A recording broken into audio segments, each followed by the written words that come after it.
Buenos días. ¿Todo bien? Todo bien, pastor. Yo sé que ahora estáis más atentos porque os ha despertado el apetito y la atención con lo de los postres. Pero bueno, vamos a estar atentos a lo que el Señor nos quiere decir esta mañana. Prometo no alargarme mucho porque hoy, con todos los anuncios que hemos tenido en Santa Cena, ya casi son las 12:30. Así que vamos a ir al grano, pero eso sí, antes nos vamos a poner en manos del Señor para que sea Él el que nos habla y a ponernos a su disposición. Amén. Amén. Señor, te damos muchas gracias, Padre. Gracias por una vez más poder estar aquí en tu casa, Señor. Porque tú nos has traído hoy aquí, Señor, y si hemos venido es porque tenemos hambre y sed de ti, Señor. Queremos que tú nos hables en esta mañana, Señor, y no solo que nos hables, sino que luego nosotros seamos capaces de poner en práctica tu mensaje, Señor. Así que nos ponemos en tus manos hoy, Señor. Te pedimos que no haya nada que nos distraiga en este tiempo, Señor, que solamente tu palabra sea la que nos hable y la que tenga toda nuestra atención en este ratito, Señor. Y te damos gracias porque sabemos que tú eres un Dios bueno, que siempre quiere lo mejor para nosotros. Te lo pedimos, Señor, en nombre de tu Hijo Jesús. Amén, amén y amén. Muy bien. ¿Cuántos de aquí tenéis hijos? Nietos. Wow, o nietos, o sobrinos. Bisnietos. Wow, muchos, ¿eh? Bisnieta, pastor. ¿Y cuántos de aquí alguna vez, solo alguna vez, habéis tenido un disgusto, un susto con vuestros hijos o vuestros nietos o sobrinos? Bueno, algunos han sido buenos que no les han dado sustos. Todo. Bueno, está bien, está bien. ¿Por qué os digo esto? Algunos ya sabréis que el otro día tuvimos nosotros un pequeño accidente como familia. El lunes pasado, el lunes que era el lunes de Pascua, ¿qué día era? ¿24? Bueno, el lunes de Pentecostés. Ese día nosotros íbamos tan tranquilos como familia, que había sido día festivo, y dejamos a nuestra querida en patinaje y nos fuimos a hacer unos recados, y a los 20 minutos de haberla dejado, recibe una llamada de una de las madres de allí del club y le dice: ¿dónde estáis? Tenéis que venir rápido, que está viniendo una ambulancia que se va a llevar a Anne. ¿Qué ha pasado? No, tranquilo, ahora vamos. Fuimos corriendo con el coche lo más que podíamos y llegamos ahí y ya estaba la ambulancia. Bueno, se llevó la ambulancia, total que se había roto el brazo.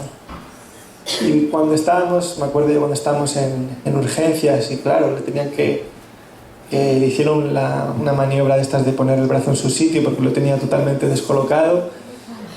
La pobre estaba gritando y chillando y no podía ya ni aguantar más, no había nada que le pudiéramos decir. Su madre estaba ahí con ella, estaba orando, yo estaba fuera con Elías también orando, y la verdad que sentí una sensación de impotencia, de verla que estaba ahí sufriendo y que no podía hacer nada, y eso al final también me producía como una sensación de estrés dentro de mí, ¿no?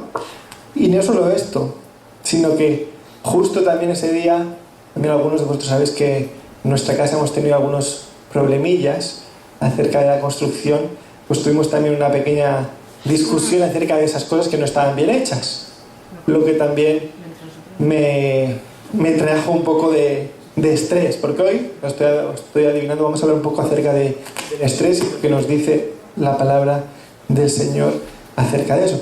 Y por si todo esto fuera poco de aquel día, en mi trabajo del día a día también hay una situación especial, porque dos personas el mes pasado una estaba de baja y la otra se había casado y tenía 15 días. Entonces el trabajo de ellos no se hizo solo, sino que encima los que estábamos ahí tuvimos que recibir esa carga de trabajo. Y si eso era poco, pues también había alguna cosita más aquí de cosas de la iglesia que vamos haciendo, pero bueno. ¿Todos habéis pasado por alguna situación de estrés alguna vez en vuestra vida? Claro que sí. A cada rato. Me alegro. Pues yo estaba así el lunes pasado, o sea, este lunes no, el anterior, estaba en un momento que como que muchas cosas se me vinieron en el mismo momento a mi vida, ¿verdad? Y hubo un momento que ya mezcla del agotamiento, de la impotencia, como os he dicho, de ver lo que le sucedía a Anne, del estrés del trabajo, y a veces también de uno querer solucionar todas las cosas por sus propias fuerzas.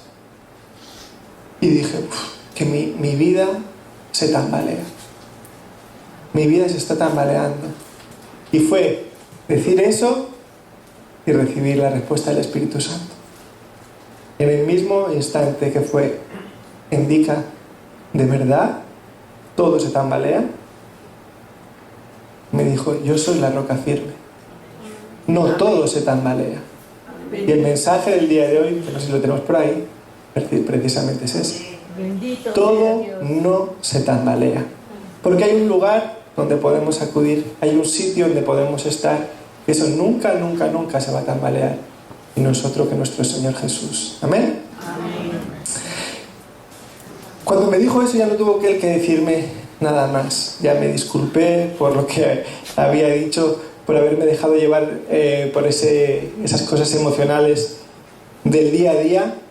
Y darme cuenta otra vez, ¿verdad?, de realmente quién es esa roca firme, que siempre en Dios y en Jesús encontramos esa firmeza, esa paz, ese respaldo, esa estabilidad que muchas veces necesitamos por cómo va nuestra vida o por las cosas que nos suceden en nuestra vida, ¿verdad? Ese Dios en el que podemos confiar y estar seguros que cuando estamos con Él no se va a tambalear nuestra vida. ¿Amén? Gloria a Dios. Como he dicho, siempre hay un lugar al que podemos acudir que nos va a ayudar a mantenernos firmes y a recuperarnos. No sé si vosotros de aquí os gustan las aventuras, os gustan las montañas rusas, ¿os gustan? Algunos de la joven. Y os sabéis, todos conocéis a Elías, ¿no? Sabéis que es un niño que le gusta estarse quietecito, tranquilito, viendo un libro. Una de las cosas que le gusta hacer a Elías, ¿sabéis lo que es? Empezar a girar así, vueltas y vueltas y vueltas, y luego ¡ay! Eso le encanta y le tenemos que decir quieto, que luego ya sabemos lo que pasa. Bueno, todos habéis experimentado eso alguna vez, ya sea que os habéis montado una montaña rusa o simplemente, a veces también haciendo juegos, que se hacen juegos así, o haciendo como hace Elías por diversión. ¿Os ha pasado alguna vez? Yo me acuerdo cuando una vez hace muchos años, que sería como Elías un poquito más mayor, que me dio por hacerlo eso, me pegué luego un trompazo contra la pared, que ya se me quitaron las ganas de hacerlo siempre. Pero a veces nuestras vidas se parece a eso, en el sentido de que hay tantas cosas girando a nuestro alrededor y nosotros mismos no sabemos, y vamos así que no sabemos para dónde está, ahora me viene por aquí, ahora por allá. Y hasta que no encontramos un lugar al que aferrarnos firmes y que no se mueva, no se nos pasa el mareo. ¿Qué quiero decir con esto? Que es el lugar donde uno se tiene que agarrar. Esto no es muy firme, o sea que este no sería un buen ejemplo. Pero eso solo nos lo puede dar el Señor. Puede que esté el resto de nuestras vidas, como se dice, patas arriba. Pero siempre hay un lugar, que es nuestro Señor, donde podemos agarrarnos fuerte hasta que ese mareo y esas cosas que están ahí girando se paren y se calmen. ¿Amén? ¿Me seguís? Amén. Perfecto. Lo dicho, en ese ejemplo de cuando uno está mareado, que necesita algo a lo que aferrarse, y a veces quizá uno busca aferrarse a algo, pero no es estable. A veces uno está pasando un momento así y se aferra mucho a su trabajo, pero su trabajo no es la respuesta, porque también quizá se aferra tanto a su trabajo y luego lo despiden y ¡pum!, se cae esto que se había aferrado y aún es peor. Entonces es importante saber quién es el único en el que podemos agarrarnos para no tambalearnos. Fijaos lo que nos dice la Biblia. Mateo 7, del 24 al 27, que esto es una de las cosas que el Señor me mostró aquel día también.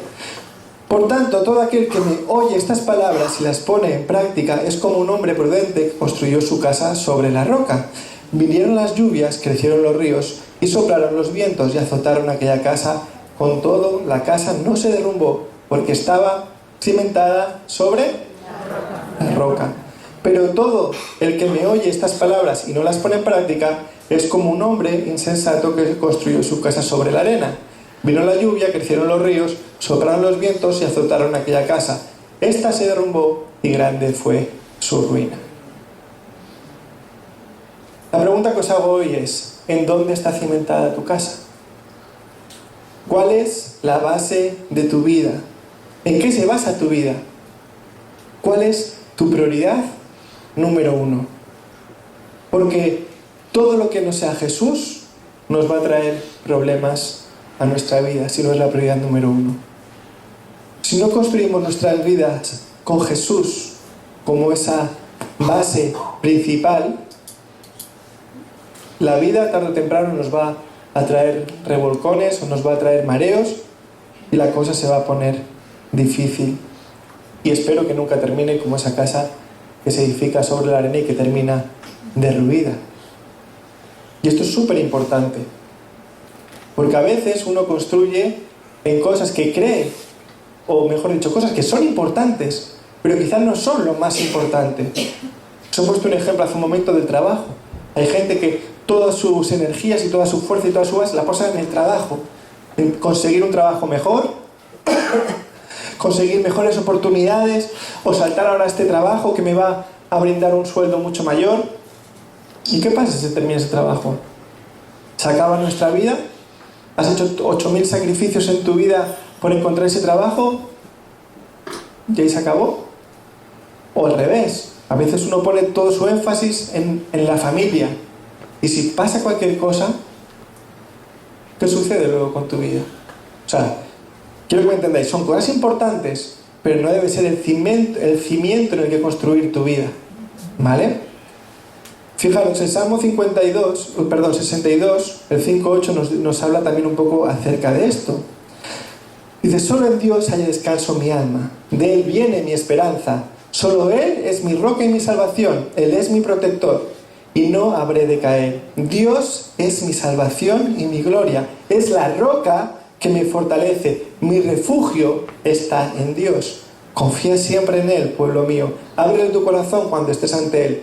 Dios es nuestro refugio. Amén. Amén. Fijaos lo primero que dice. Solo en Dios nuestra alma descansa. Como he dicho, cuando construimos con otra base, ya sea en lo económico, ya sea el querer ser más o mejor que alguien, el egocentrismo que a veces podemos tener las personas, el construir tu vida con la base de tu pareja, de tú vives solo para agradar a tu marido, para agradar a tu esposa o a tu novio o a tu novia, todo eso, tarde o temprano, no te va a dar tranquilidad. No te puede dar lo primero que ha dicho, que es esa paz y ese descanso que solo Dios nos puede dar. Son cosas importantes, ojo, lo vuelvo a decir para que nadie le entre la duda. Hay que cuidar al marido, hay que cuidar a la mujer, hay que cuidar a nuestros hijos, hay que cuidar el trabajo también. Pero no puede ser la base de nuestra vida. No puede ser lo principal. Porque si un día, por lo que sea, eso se desmorona nuestra vida. Y luego, porque por mucho que tratemos de construir eso, un trabajo ideal, una casa ideal, tu alma no va a descansar. Porque solo en Dios va a encontrar descanso tu alma. Hay gente que tiene, por decirlo así, que los vemos y decimos, esta persona no tiene que preocuparse. Tiene un montón de dinero, tiene familia, tiene casas, tiene de todo. Y en el fondo no tienen lo más importante, que es el Señor en sus vidas. Y su alma no tiene descanso. Por eso aún quieren siempre más y más y más y más y más. Porque se piensan que su alma o que va a descansar o va a estar tranquila si, imagínate, está ganando $1 millón, pues cuando ganen $2 millones. Y están totalmente equivocados porque no funciona así. Solo en Dios encuentra descanso tu alma y la mía, ¿verdad? Amén. Entonces puedes tener todo lo que te has propuesto, pero siempre habrá algo en ti que sientas que te falta, porque solo puede ser Dios el que llene ese vacío.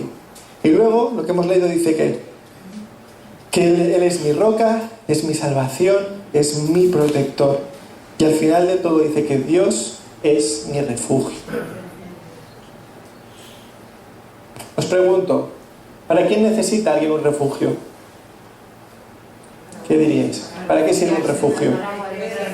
No vale decir para refugiarse. Para ponerte a salvo, ¿qué más? Para descansar. Protegerte. ¿Protegerte? ¿Para qué? Si Sentirte a salvo. Sentirte a salvo. Estar seguro. Bueno, todo eso lo da Dios. Para comer, ¿han dicho por ahí? Ya tienen hambre por allá. Bueno, todo lo que habéis dicho está bien. Para descansar también, ¿verdad? Para ser cuidado, para ser mimado.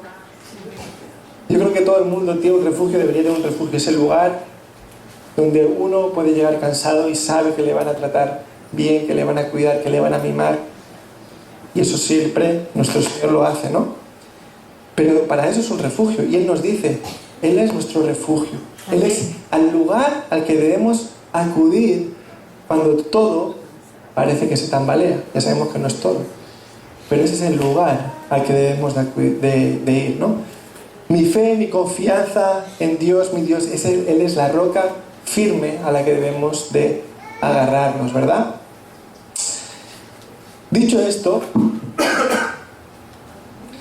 como he dicho, lo que me pasó a mí el otro día no es algo que solo me pasa a mí.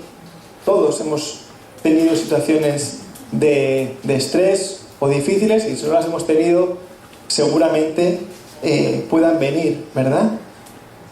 Yo justo esta semana, casualidad o no, estaba hablando con varias personas y me transmitían que estaban pasando por también situaciones de estrés o de dificultad. También hablamos el otro día en el grupo de hombres de alguna cosa de esas, y justo, no sé si estuvisteis atentos el domingo pasado, pero Cecilia también, uno de los puntos, me parece que era el punto 3, al final del punto 3, tocó así por encima algo de eso. Y dijo una frase que a mí se me quedó grabada, y yo sé que alguna persona de aquí también, porque se la pidió luego a Cecilia, que dijo algo así como: en los momentos estresantes o en los momentos más difíciles, ahí es donde realmente mostramos lo que llevamos dentro. ¿Algo así era? Más o menos. ¿Cómo era exactamente? Me lo ha dicho esta mañana en el coche y ya no me acuerdo. ¿Quién eres tú bajo estrés? Ah, sí, ¿quién eres tú bajo estrés y bajo presión? Bajo presión, demuestra quién verdaderamente eres. ¿Sí? Y es así. Cuando estamos bien es muy fácil todo, ¿no? Pero cuando estamos en esos momentos de dificultad, de presión, de estrés, ahí es que es lo que sacamos nosotros. Fijaros, hoy vamos a ver una situación de la Biblia que estoy seguro que la habéis leído un montón de veces y nunca os habéis fijado en lo estresante que pudo ser esta situación. Y vamos a ver qué podemos aprender de ella y qué vamos a poder poner en nuestra vida. Está en Hechos, capítulo 6, versículos del 1 al 7. Dice, perdón, fijaros, ¿la tenemos aquí? Ah, sí. Dice, en aquellos días, al aumentar el número de los discípulos, se quejaron los judíos de habla griega contra los de habla aramea, de que sus viudas eran desatendidas en la distribución diaria de los alimentos. Así que los 12 reunieron a toda la comunidad de discípulos y les dijeron: no está bien que nosotros, los apóstoles, descuidemos el ministerio de la palabra de Dios para servir las mesas. Hermanos, escoged entre vosotros a 7 hombres de buena reputación, llenos del espíritu y de sabiduría, para encargarles esta responsabilidad. Así nosotros nos dedicaremos de lleno a la oración y al ministerio de la palabra. Esta propuesta agradó a toda la asamblea. Escogieron a Esteban, hombre lleno de fe y del Espíritu Santo, a Felipe, a Prócoro, a Nicanor, a Timón, a Pármenas y a Nicolás, un prosélito de Antioquía. Los presentaron a los apóstoles, quienes oraron y les impusieron las manos. Y la palabra de Dios se difundía. El número de los discípulos aumentaba considerablemente en Jerusalén, e incluso muchos de los sacerdotes obedecían a la fe. ¿Vale? Ah, gracias. Me han traído aquí agua. ¿Cómo lo consiente el pastor? Me cuidan, sí. Pues después de lo que he dicho, ahora me cuidan un poquito. Fijaros, para los que no estéis muy familiarizados con el libro de los Hechos, aquí vino, por decirlo así, el primer gran problema de la iglesia primitiva. Aparte de que los fariseos y los saduceos que seguían ahí todo el día buscándoles la manera de atacarles y demás, este, por decirlo así, fue el primer problema a nivel de iglesia organizacional. Y como vemos, ¿vale? Era un problema de verdad que se estaba produciendo ahí. Ahora vamos a profundizar. No era simplemente de qué color ponemos las paredes del templo, que a veces eso es un problema para las iglesias hoy en día. Pero aquí lo que estaba sucediendo era algo mucho mayor, ¿vale? Dice que se quejaban los judíos de habla griega contra los judíos de habla aramea de que sus viudas, las viudas griegas, estaban siendo desatendidas. Y fijaros bien, por un lado había un problema, está claro, ¿no? Las viudas griegas o de habla griega estaban siendo desatendidas, pero ya se estaba causando otro problema. Se estaban quejando de que eran solo a las viudas de habla griega las que no eran atendidas. Se estaba causando un problema de discriminación, porque decían, ¿por qué a las de habla aramea sí que se les atiende y a las de habla griega no? Si nos fijamos en esto podía haber traído unas consecuencias tremendas para la iglesia en ese momento, una iglesia que justo estaba en crecimiento total y impresionante. Por un lado, esa discriminación que parecía que se estaba empezando a fraguar ahí, podía traer una división, una separación de, por un lado, los cristianos de habla griega y por otro lado los cristianos de habla aramea. Podía haber sucedido eso.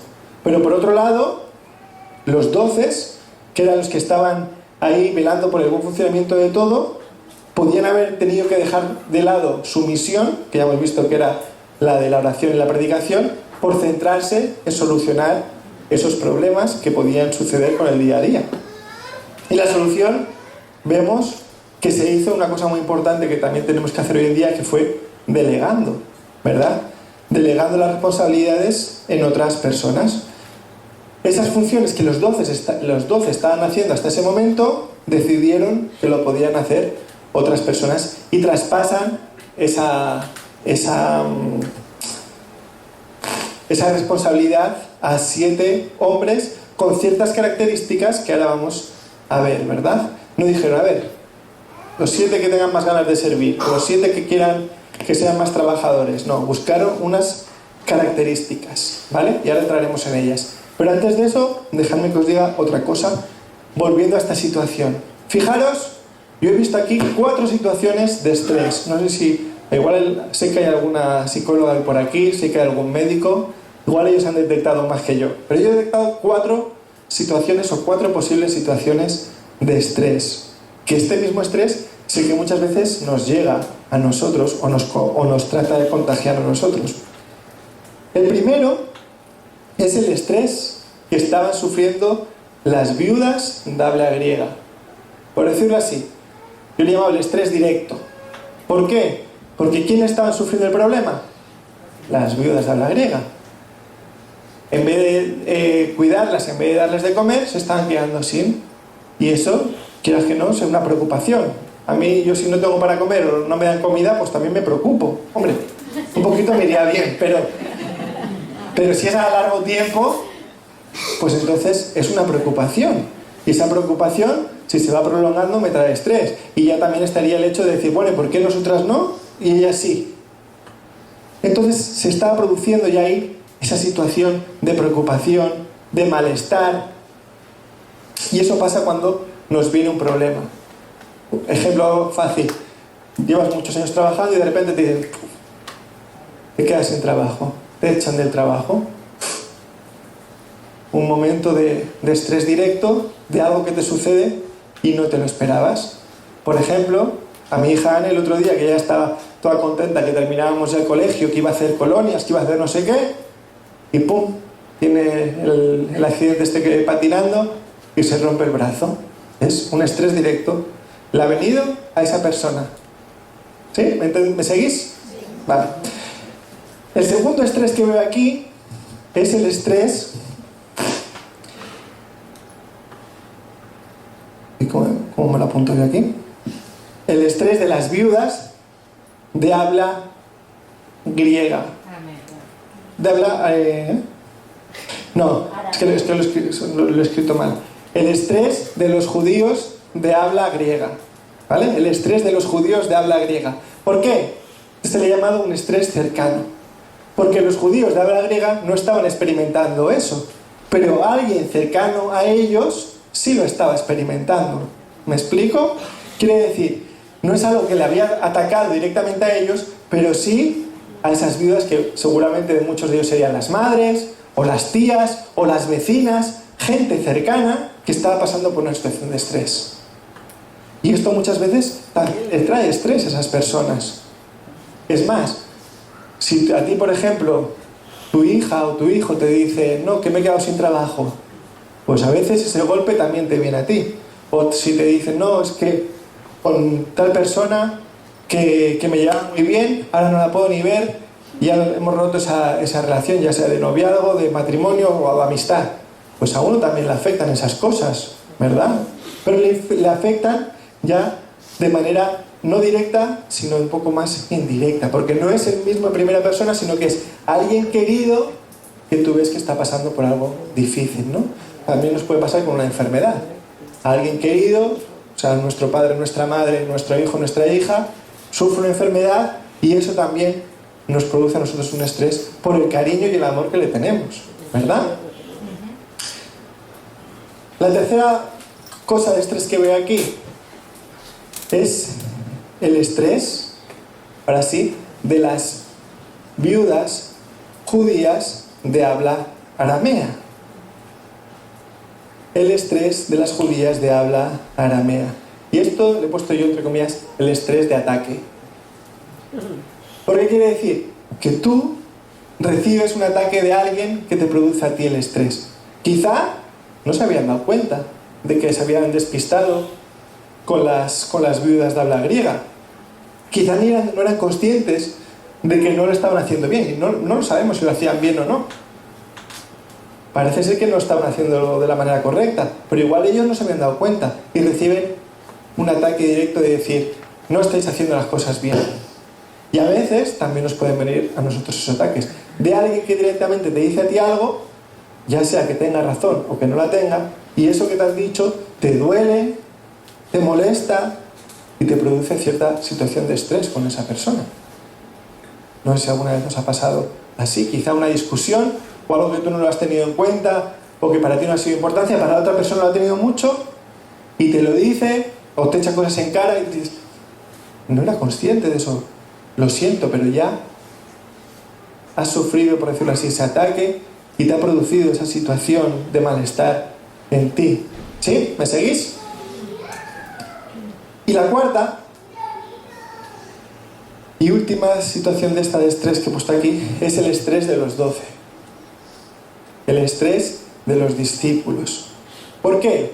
Porque van a ellos pidiéndoles que sean jueces. Y a veces, muchas veces, vienen las personas a nosotros con un problema que son de ellos y te piden que seas juez de su vida. Y eso a uno también a veces le puede padecer cierto estrés.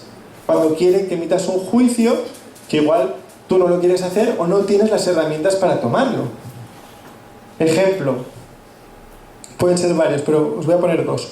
Uno, imagínate que viene alguien cercano a ti, una amiga, un amigo, y te habla un montón de cosas de otra persona y tú te está animando a que cortes toda relación con ella.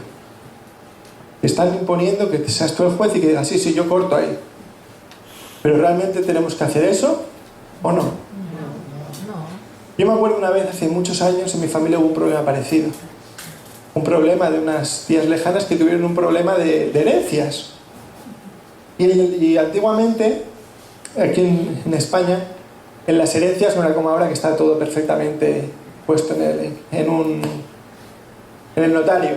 Sino que antiguamente era como, bueno, si no está claro el testamento, se tienen que juntar, para que veáis cómo era. El alcalde, el cura y la persona de la familia más mayor, y entre los tres decidir quién tiene heredar o cómo tienen que hacer la herencia. La tienen que repartir entre esas tres. Y en aquel tiempo mi abuelo, que ya era mayor, era la persona más mayor de la familia, porque era tío de esas personas, el que tenía que estar ahí. Y claro, para él eso era un estrés, porque él quería a las dos sobrinas. Entonces él, bueno, tenía la oportunidad, por decirlo así, de saltar o de aceptar o no aceptar. Y él no lo quiso aceptar porque era una situación que a él no le iba. O sea, poneros de acuerdo vosotras. Le ponéis el peso a una persona que tiene que obrar de juez cuando no tiene que hacerlo. Y eso también a veces nos pasa aquí en la iglesia. Hay gente que nos viene con problemas y quiere que tanto Cecilia o yo, o el pastor Albert cuando también él estaba haciendo las consejerías, que ¡pum!, digamos las cosas y así.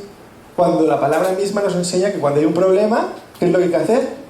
Orar. Orar sí, pero hablarlo entre las personas.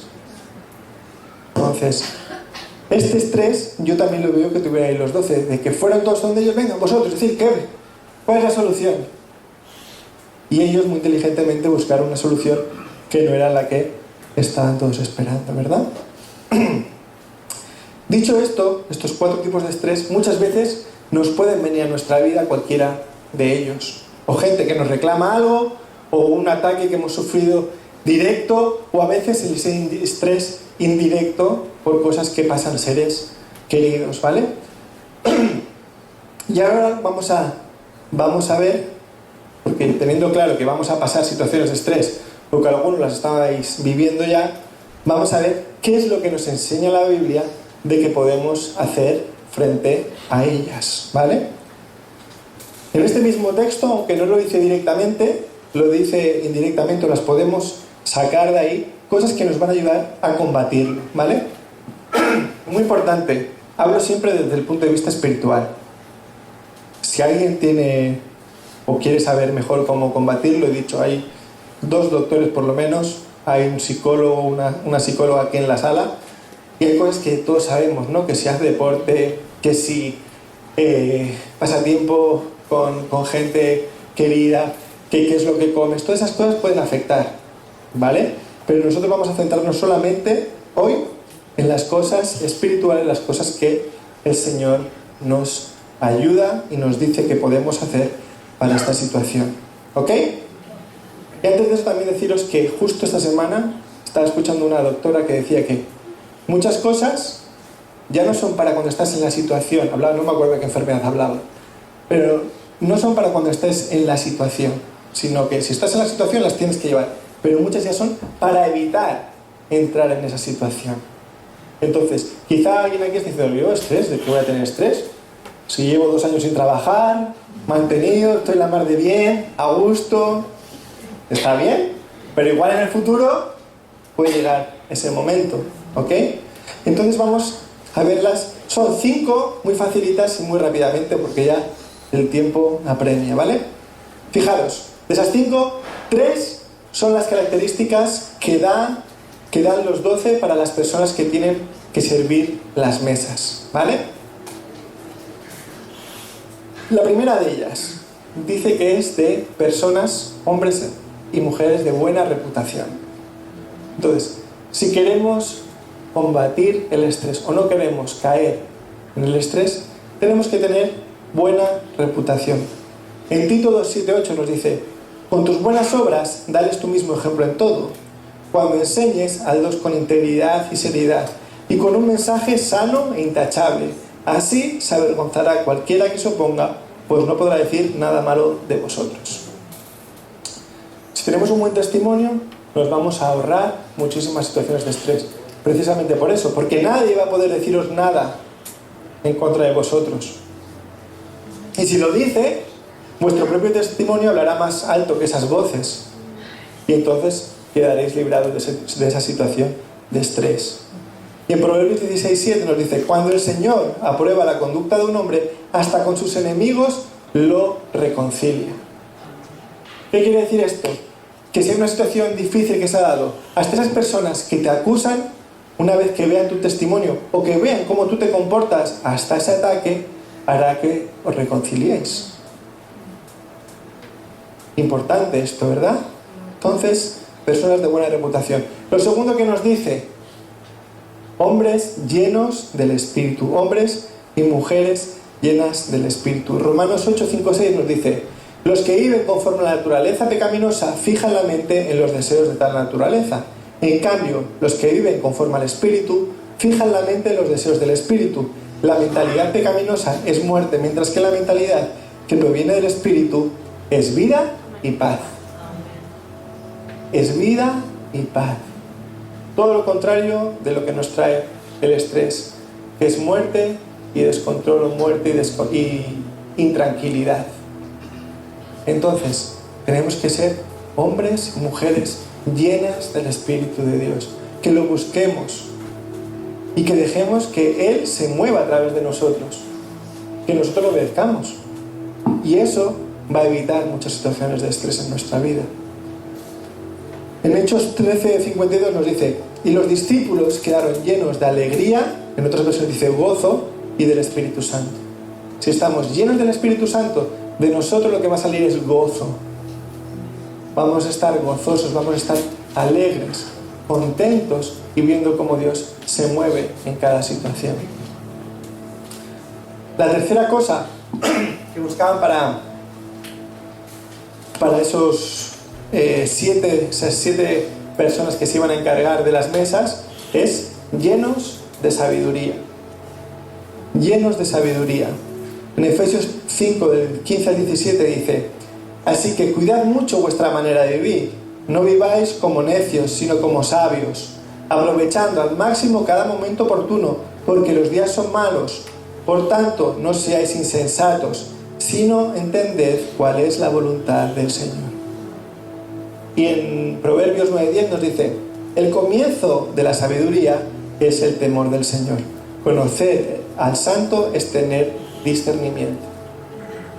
Sabiduría no se refiere a que sepamos muchas cosas de todo. Sabiduría se refiere a que conozcamos a Dios, conozcamos lo que Él dice y lo pongamos en práctica. Si hacemos esto, nos vamos a ahorrar un montón de situaciones de estrés y vamos a evitar que las cosas que nos puedan venir nos produzcan esa sensación de ansiedad y de estrés, nos traigan para abajo. La cuarta cosa, ya no es de las que les dicen a los hombres que tienen que buscar, sino que es lo que dicen, la cuarta y la quinta son lo que dicen que van a hacer los 12.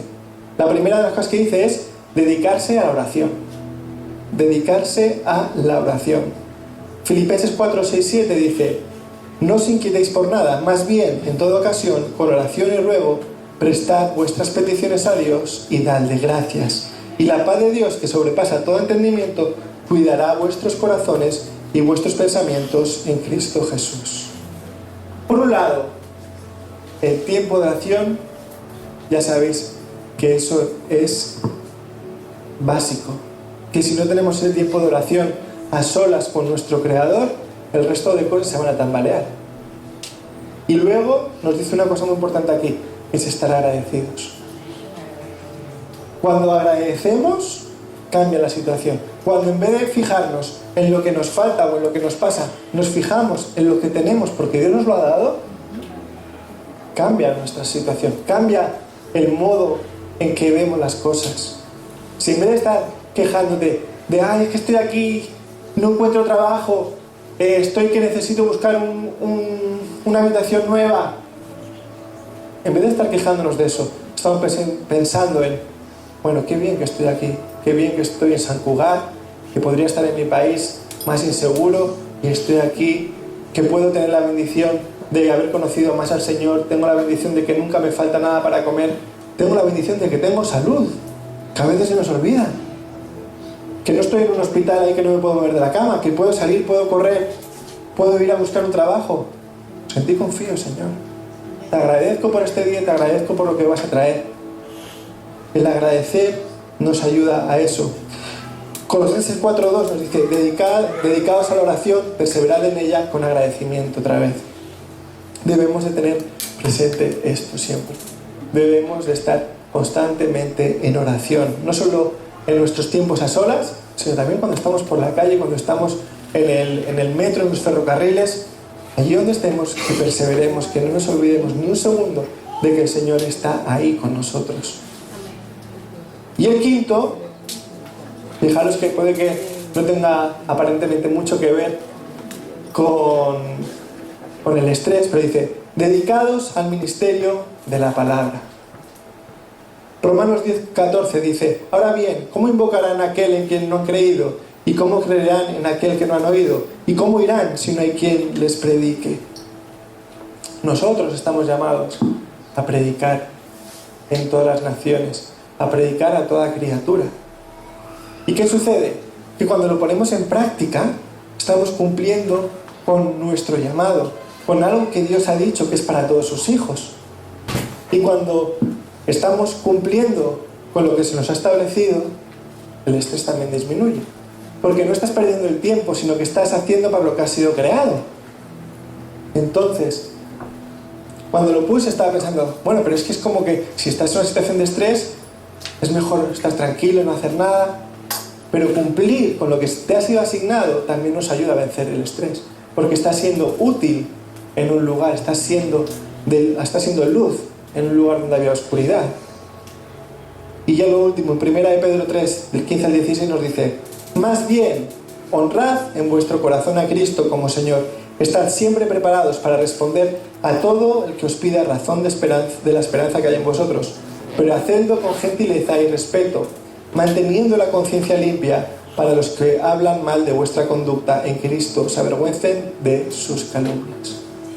Fijaros, predicad, pero hacedlo con gentileza y respeto, manteniendo la conciencia limpia, para que todas aquellas personas que quizás están hablando mal de vosotros, que quizás están trayendo a vosotros ese estrés, se den cuenta y se avergüencen de la conducta que están teniendo ellos.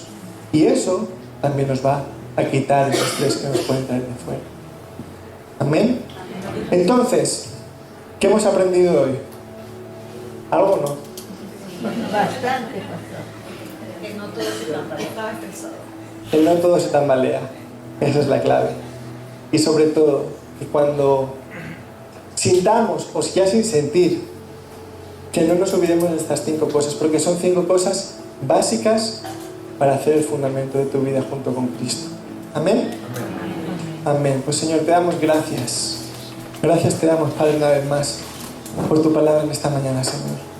Te queremos pedir ahora que si hay alguna persona aquí que está pasando por un momento de estrés, de ansiedad, que no sabe muy bien lidiar con el problema que tiene, que pueda descargarlo en ti, Señor. Que sienta que tú estás ahí con él, que estás tú para llevar esa carga que tiene y que no le corresponde. Y yo te pido, Señor, para que tú, Espíritu Santo, le digas específicamente a las personas que están sufriendo por eso, que no todo se tambalea, que pueden confiar en ti, que pueden dejar sus cargas a ti, sabiendo que tú eres la roca fuerte donde debemos apoyarnos todos cada día en nuestras vidas. Y te pido, Señor, que tú nos ayudes a cada uno de nosotros a tener bien presente las 5 cosas que hemos visto hoy. Que seamos hombres y mujeres de buena reputación, que busquemos continuamente estar llenos de tu Espíritu Santo, que estemos llenos de sabiduría, pero no la sabiduría de los hombres, sino la tuya, Señor. Que estemos dedicados a la oración y a predicar tu palabra, Señor. Y que no dejemos que el enemigo se ponga en nuestros caminos ni un pie, Señor. Que estemos centrados en ti y en lo que tú tienes para nosotros, Señor. Yo te doy gracias, Padre, porque tú eres la roca firme, Señor.